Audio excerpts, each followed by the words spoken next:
first cabinet meeting was in Dumfries. We're in Inverness, we're going to Pitlochry, we're going to the Isle of Skye, and so that gives us an ambit of the first 4 cabinet meetings outside Edinburgh.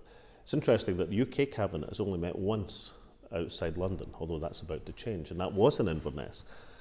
So tomorrow's meeting is going to be in the very same room that Lloyd George summoned his cabinet in 1921 to look at the detail and the agreements for the formation of the Irish Free State. We're holding receptions for good causes, and that's people who, through their dedication and commitment, give up of their own time and their own effort through voluntary organisations and such like to help their own communities. And as a government, we're very keen to recognise that.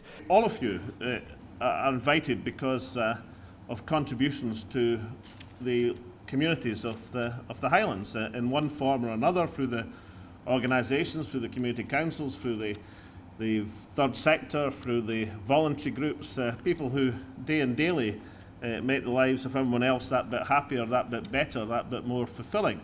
And during the cabinet tour, it's also a fantastic opportunity for the cabinet secretaries to get out and about and have some visits at the same time in the local communities. And today's event that I'm at, for instance, is a Meet the Buyer event being held by one of the major supermarket chains, where we would support the idea of local suppliers getting their food and drink produce onto local supermarket shelves. The First Minister today will be taken on a tour of the exhibition which describes the prelude to the Battle of Culloden, the Derby Council, the night march to Nairn, and the actual battle itself and its aftermath. So he'll get a first-hand tour of what it's like to be a visitor coming round the exhibition.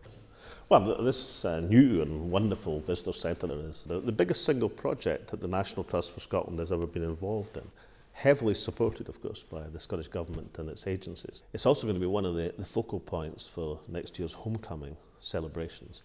And on the evidence of what I've seen today, we'll have a wonderful experience in finding out more about their ancestors, about how the battle was waged here, what the consequences were, what the reasons for it were, and maybe some of the lessons we might learn today.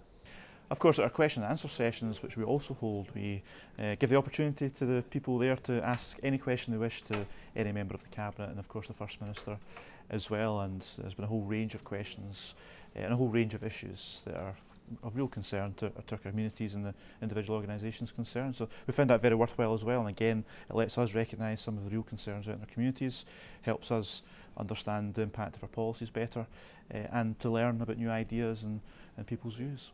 I'm fulfilling a long-standing promise that I made last time I was in Inverness. I didn't have time to go to the Maggie's Centre, which obviously does wonderful work in terms of caring for people with cancer, and I said I would visit it, and we didn't have time the last time I was here, so I thought it's one thing I've got to fulfil and got to recognise.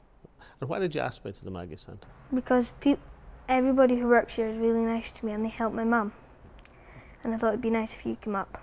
The idea of a Maggie's Centre is that it's for anybody affected by cancer, and we offer information and our support programme. The focus of all our Maggie's Centres is around the kitchen and the kitchen table. So when people come for the first time, they're taken into the kitchen, we offer them a cup of tea or coffee, and that's when the conversation starts about why they've come here today, how we can help them. It's important that as the Cabinet for the whole of Scotland, we're seen to represent the whole of Scotland, and there's nothing better than going out and meeting the communities face to face, and it's been a fantastic experience so far, and we've still got a couple of cabinets to go.